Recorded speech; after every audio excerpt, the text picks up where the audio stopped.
Boa tarde, alunos. Que prazer estar aqui de novo com vocês. Na aula de hoje, nós vamos falar do papel da sociologia nesse contexto do surgimento desse novo sistema social, político e econômico que é o capitalismo, né? E que relação tem a sociologia com o capitalismo? Então, o que acontece? A formação da sociologia, ela é também resultado da consolidação do capitalismo. Olha só, o capitalismo foi bastante difundido no final do século XIX e no século XX, né? O que foi que ocorreu? Vejam bem, naquele momento o capitalismo ele se desenvolvia de forma avassaladora. E isso tinha relação com as condições de vida da maioria das pessoas que viviam em extrema pobreza, né?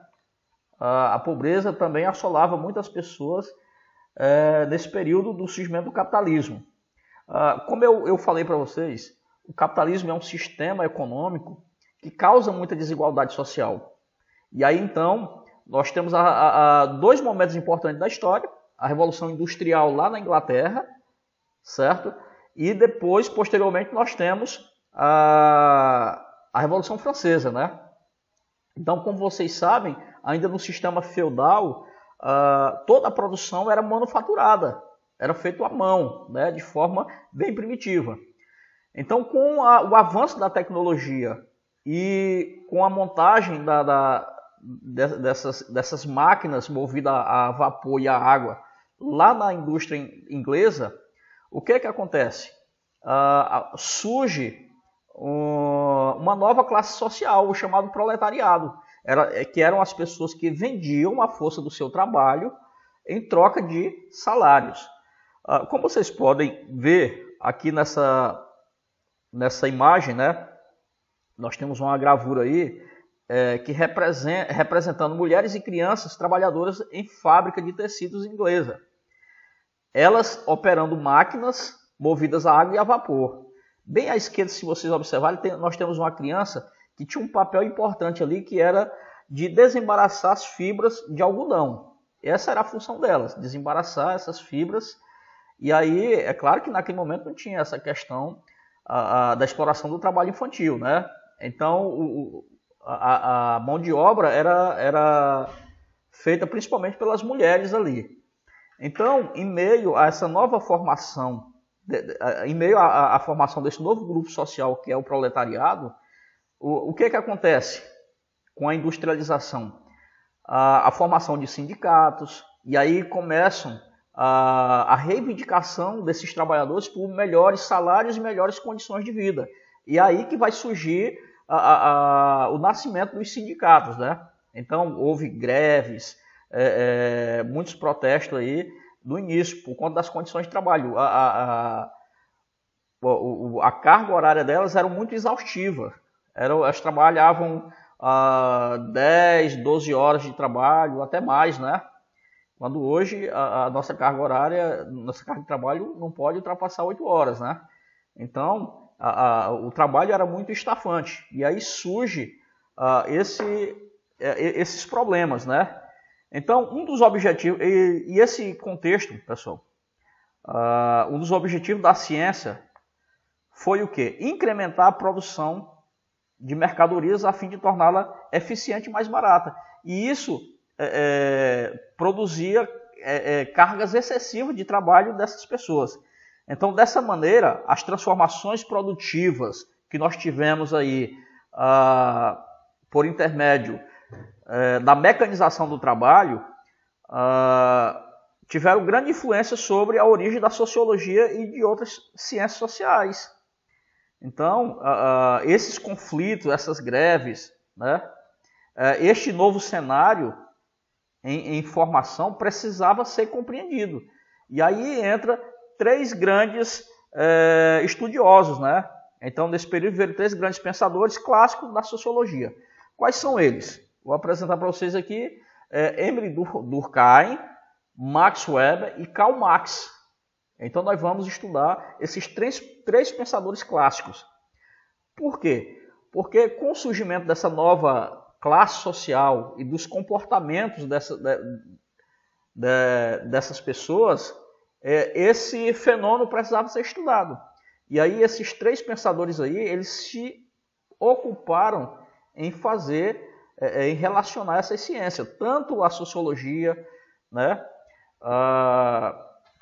como outras ciências sociais, como as ciências sociais tiveram esse papel, né, de estudar esse comportamento das pessoas, né?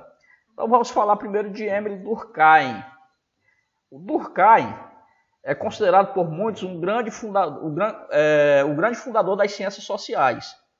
Ele nasceu na França em 1858 e lá viveu até a sua morte em 1917. Ele foi muito influenciado pelo positivismo de Comte. Dedicou sua trajetória intelectual a elaborar uma ciência que possibilitasse o entendimento dos comportamentos coletivos. Por que do comportamento coletivo? Vocês sabem que ali nas fábricas são várias pessoas trabalhando ali, né, em conjunto. Então, ele dedicou toda a trajetória dele em compreender compreender ou entender o comportamento coletivo dessas pessoas. Sua grande preocupação era explicar os elementos capazes de manter coesa uma nova sociedade que ia se configurando após esses dois importantes eventos, a Revolução Industrial e a Revolução Francesa.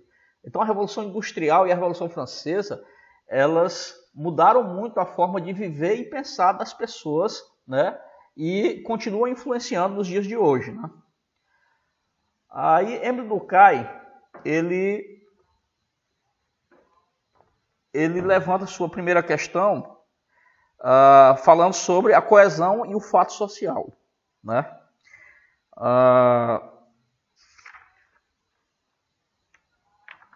Como eu mostrei para vocês ali, nós vimos que a Revolução Industrial ela impulsionou a produção de mercadorias, né? Impulsionou. As mercadorias passaram a serem produzidas em alta escala, ela sai da manufatura e passa a ser produzida em grande escala, né?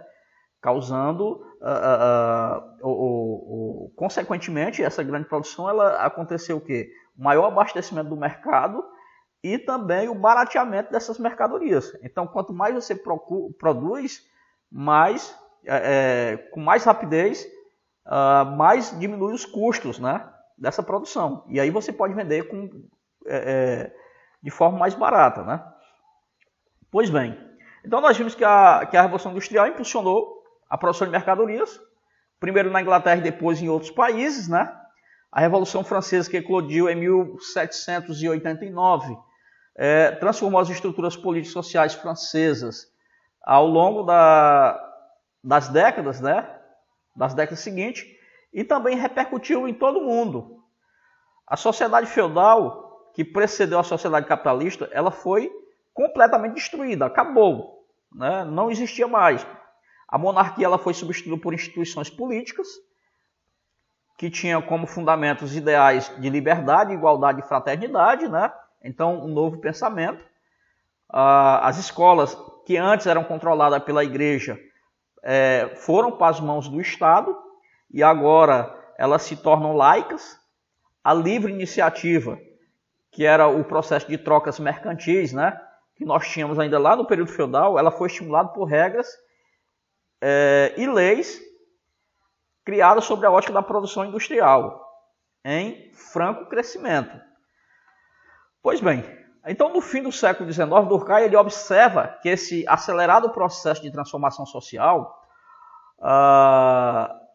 e tenta explicar de que maneira uma sociedade capitalista que se divide e se especializa em função cada vez mais heterogênea poderia garantir alguma coesão social. Ele se perguntava como indivíduos tão diferentes em funções tão distintas poderiam se integrar socialmente. Então, para explicar todo esse processo, gente, de diferenciação, Durkheim ele partiu da seguinte hipótese. Qual foi essa hipótese? Todas as sociedades se caracterizam por algum tipo de divisão do trabalho. E foi isso que aconteceu lá com a implementação da produção, né? O que houve dentro das indústrias, dentro das fábricas? Houve uma divisão de trabalho ali, né? Cada um fazia a sua parte, né? Ou seja, ao longo do desenvolvimento das sociedades, os indivíduos eles tendem a tornar-se cada vez mais diferentes um do outro. Isso é fato, né?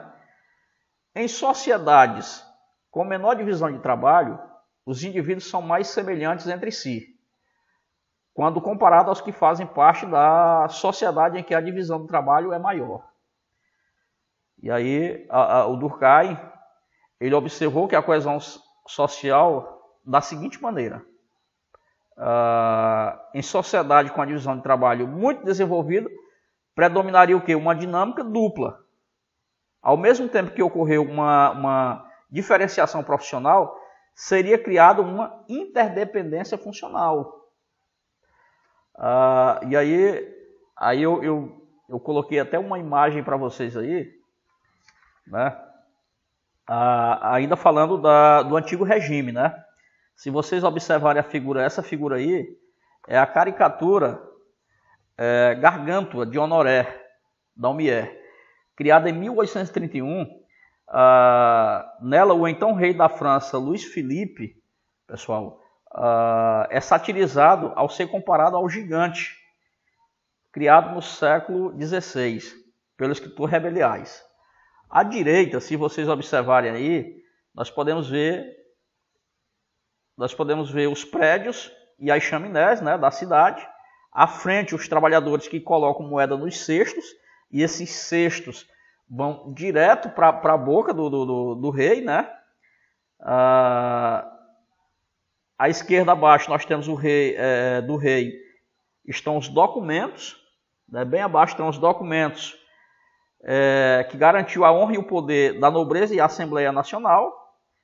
E o interessante é que, por conta dessa crítica aí, o autor ele foi preso por 6 meses, né, por ter feito essa crítica aí ao rei, né? Quer dizer que tudo que o povo produzia ainda no antigo regime servia para sustentar a nobreza, sustentar o rei que estava no topo do regime, né? E esse regime foi esfacelado pelo capitalismo, né? M. Durkheim e a coesão e fato social. Durkheim determina o fato social como objeto central da investigação do novo campo científico. Ele entende-se que o fato social é uma coisa que exerce força de coerção sobre o sujeito. Então, para ele, o fator social é uma força que obriga o indivíduo, né, independente da sua vontade. Então, o fato social ele se impõe na direção da sociedade para o indivíduo e se estabelece de forma a homogeneizar e padronizar os comportamentos particulares, garantindo que sejam coletivos, né?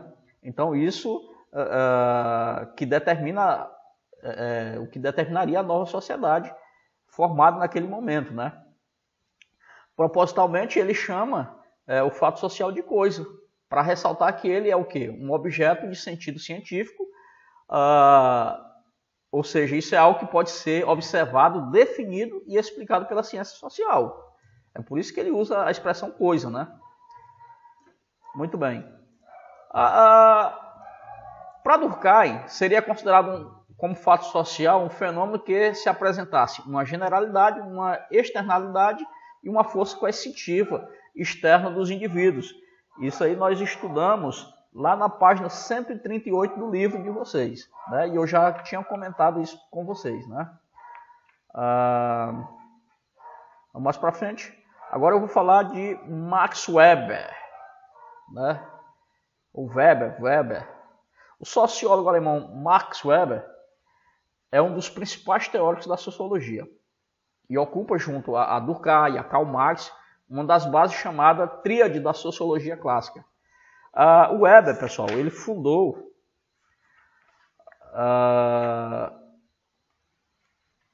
um método de estudo sociológico baseado no que ele chamou de ação social e produziu estudos profícuos com a compreensão da formação do capitalismo. O livro mais vendido de Weber foi A Ética Protestante e o Espírito do Capitalismo, em que ele analisa a proximidade da formação do capitalismo com a disseminação do protestantismo. E essa obra, se você puder ler, é muito boa. Por quê? Porque e ele fala com muita propriedade de que o movimento protestante foi visto com muito interesse por muitas pessoas por conta de incentivar o acúmulo de riqueza. Você sabe que ainda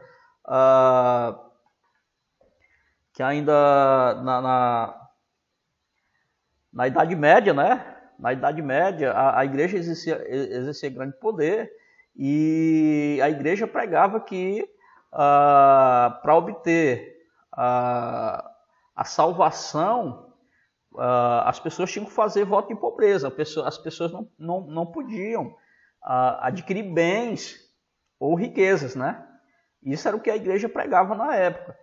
Com a Revolução Protestante de Lutero, né?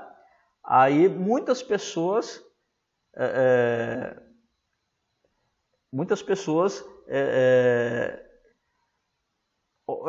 como é que se diz?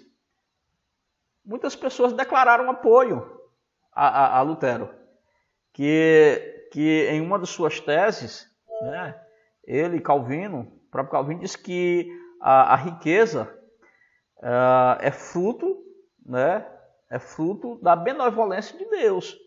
Quando você adquire propriedade, quando você adquire algum recurso, né, aquilo foi uma obra, como é que se diz? Permitida por Deus. E aí vai de encontro com o pensamento da igreja, que as pessoas, para obter a salvação, o benefício da salvação em um lugar no céu, deveria fazer voto de pobreza, não poderia ficar rico. Então ele explica com muita propriedade por que o protestantismo tem relação com o capitalismo. É importante você estudar isso, né?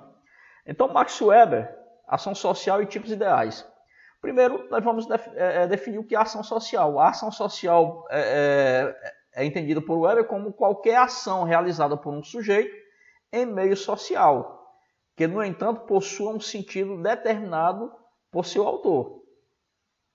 Então, para ele, qualquer ação que o indivíduo realiza em um meio social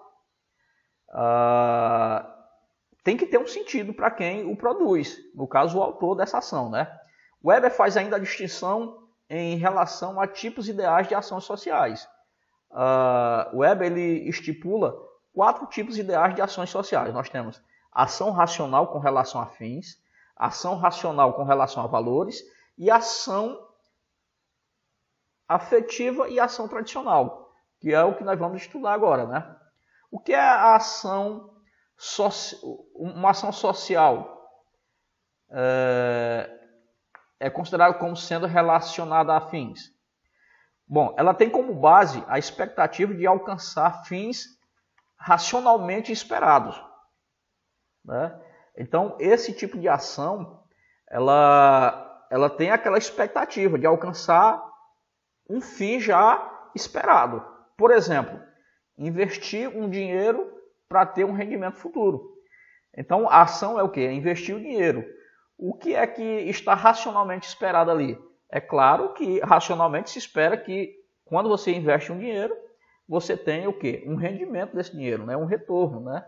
Um aumento desse dinheiro. Segundo, a ação social é entendida como sendo relacionada a valores. Esses valores é determinado pela crença em algum valor, que pode ser ético, pode ser um valor religioso, político ou estético.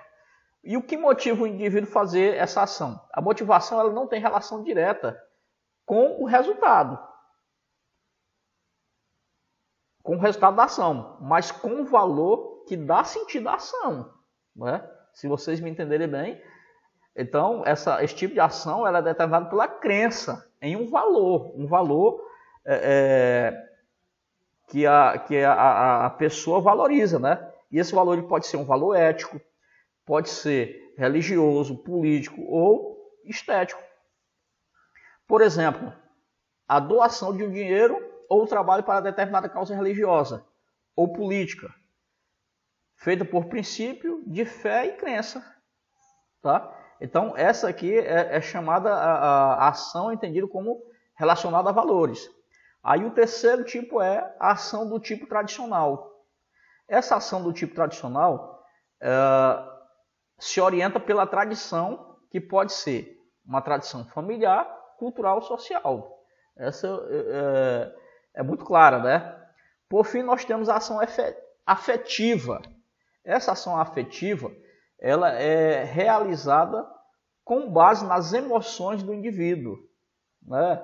Ela está mais relacionada com a questão da emoção.